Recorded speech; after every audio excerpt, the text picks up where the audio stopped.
जय माताजी मित्रों। आ स्प्लेन्डर गाड़ी आई है। ये गाड़ी में बेटरी चार्जिंग नहीं थती, तेना माटे गाड़ी खोली है। हवे जो मीटर मारी ने तमने चेक करावुं शेनो फॉल्ट है नहीं। कतो चालू भाई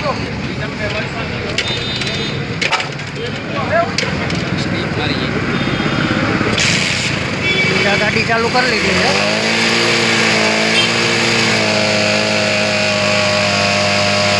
हवे आमां 12 ने 95 लगी पावर पूगे है। हवे तमने है ने एमां जो नवुं आरआर नाखीने चेक करावुं।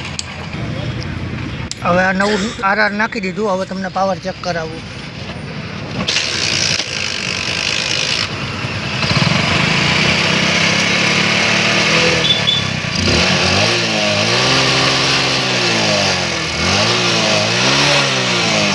मित्रों थई गई है कम्प्लीट। हवे आमां बेटरी चार्जिंग ने कम्प्लीट थवा मांड्युं छे। तो आवा ज इन्फॉर्मेटिव विडियो जोवा माटे अमारे पेज ने लाइक करो ने फॉलो करो।